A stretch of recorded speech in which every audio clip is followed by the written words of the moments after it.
அனைவருக்கும் வணக்கம். இந்த புதிய பயணம் சேனலின் மூலமாக உங்களை மீண்டும் சந்திப்பதில் மிக்க மகிழ்ச்சி அடைகிறேன். இந்த காணொளியில பதற்றத்தை பற்றி ஒரு சிறிய அறிமுகத்தை காணப்போகிறோம்.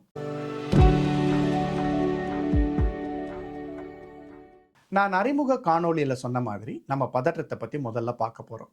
சரி, பதற்றத்தை ஏன் முதல்ல பார்க்கணும் அப்படின்ற கேள்வி உங்களுடைய மனசுல வரலாம். இதற்கு 2 காரணங்கள் இருக்கு. 1, மனநலம் அப்படின்னு வரப்போ அதிகமாக காணப்படுற பிரச்சனைகளில் பதற்றமும் மனசோர்வும் இருக்குது. அதாவது ஆங்ஸைட்டி அண்ட் டிப்ரெஷன். 2வது காரணம், சமீப காலமாக எங்கிட்ட சிகிச்சைக்கு வரும் பலருக்கு பதற்றம் அதிகமாக காணப்படுது.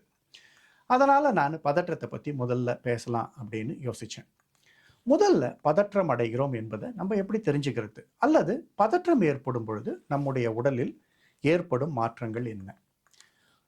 மூச்சிறைக்கும், உடல் வியர்க்கும், கை கால்கள் வியர்த்து சில்லுனாயிரும், நெஞ்சு படப்படன்னு அடிச்சுக்கும், விவரிக்க இயலாத ஒரு இறுக்கமான உணர்வு வயிற்றுல பரவும், வார்த்தைகள் தடுமாறும், பார்வை மங்கும், தொண்டை வறண்டு போகும், பேச்சு வராது, நெஞ்சு பகுதியில் ஒருவித அழுத்தம் ஏற்படும்.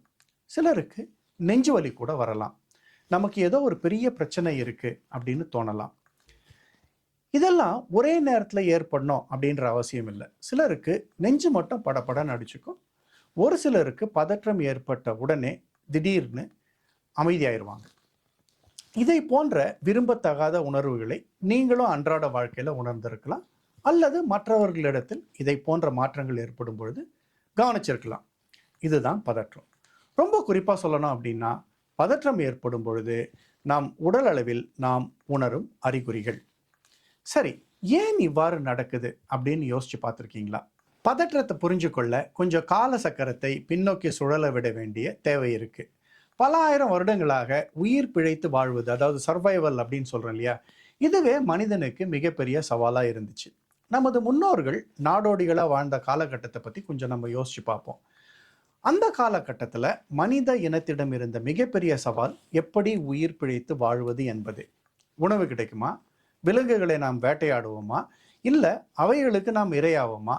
மற்ற நாடோடி பழங்குடியினரால் கொல்லப்படுவோமா? புதைகுழியில் சிக்கி உயிர் போயிருமா? விஷப்பூச்சிகள் பாம்புகள் கடிச்சு செத்து போயிடுவோமா? போன்ற பயங்கள் ஒரு தொடர்கதையாகவே இருக்கும். காலையில் எழுந்ததிலிருந்து தூங்க போகிற வரைக்கும் ஒவ்வொரு நாளையும் கடப்பது ஒரு மிகப்பெரிய சவாலாக இருக்கும். ஒவ்வொரு வினாடியும் பாதுகாப்பாக இருக்கணும். ஒவ்வொரு வினாடியும் பாதுகாப்பாக இருக்கணும் அப்படின்னா, ஆபத்து ஏற்படுவதற்கு முன்னாடியே ஏதாவது ஒரு வகையில் ஆபத்து வரப்போகிறது என்பதை நாம் தெரிந்து கொள்ளும் திறமை நமக்கு வேண்டும். இவ்வளவு சவால்களையும் கடந்து இன்றளவும் மனித இனம் பிழைத்து தழைத்து எப்படி வாழ முடிஞ்சது? இந்த கேள்வி உங்க மனசுல ஒருவேளை வரலாம். இதற்கு காரணம் நம்முடைய உடலில் உள்ள மிக முக்கிய செயல்பாடுகளில் ஒன்றான ஆபத்துகளை உணரும் கையாளும் திறமையே. குறிப்பா சொல்லணும் அப்படின்னா, மூளையின் செயல்பாடு. நமக்கு ஆபத்து நேரிட போகிறது என்பதை நம்முடைய மூளையால் முன்கூட்டியே உணர முடியும். அது மட்டும் இல்லை, கண்ணிமைக்க நேரத்தில் அந்த ஆபத்திலிருந்து நம்மை பாதுகாக்கவும் நம்முடைய உடலை தயார்படுத்தவும் முடியும். ஆச்சரியமா இருக்குல்ல? சொல்லப்போனால் நம்முடைய மூளை இந்த அபாரமான உள்ளுணர்வை தன்னுள்ள வச்சிருக்கு.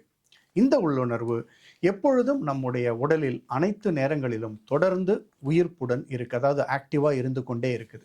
இது இல்லைன்னா நம்மால ஆபத்தை உணர முடியாது. ஆபத்தை உணர்ந்தவுடன் மூளையில் உள்ள இந்த உள்ளுணர்வு நமது உடலின் இயக்கத்தை உடனடியாக தன்னுடைய கட்டுப்பாட்டில் எடுத்துக்குது. தலையில் உள்ள இந்த பிரதான உறுப்பு நமது நரம்பு மண்டலத்தின் மூலமாக நம்முடைய முழு உடலையும் கட்டுப்படுத்துது. ஒவ்வொரு முறை நான் மூளை அப்படின்ற சொல்ல பயன்படுத்துகிறப்போ அது நரம்பு மண்டலத்தையும் சேர்த்து சொல்கிறேன் அப்படின்னு நீங்கள் புரிஞ்சுக்கணும். அதே போல் உடலின் முதுகு தண்டும் மூளையின் நீட்சியே, அதாவது இந்த ஸ்பைனல் கார்டு அப்படின்னு சொல்கிறோம் இல்லையா, இது எக்ஸ்டென்ஷன் ஆஃப் பிரெயின். ஆபத்தை உணரும் இந்த செயல்பாடு பல கோடி வருடங்களாக நடந்து கொண்டிருக்கும் பரிணாம வளர்ச்சியின் ஒரு அங்கம், அதாவது பார்ட் ஆஃப் எவல்யூஷனரி ப்ராசஸ். மனித இனம் இன்று வரை பிழைத்து தழைத்து வாழ்ந்து கொண்டிருப்பதற்கு மூளையின் இந்த செயல்பாடு ஒரு முக்கிய காரணம் என்றால் அது மிக இல்லை.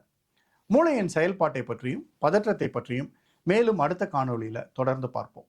காத்திருங்கள். அன்புடன் பிரின்ஸ். நன்றி, வணக்கம்.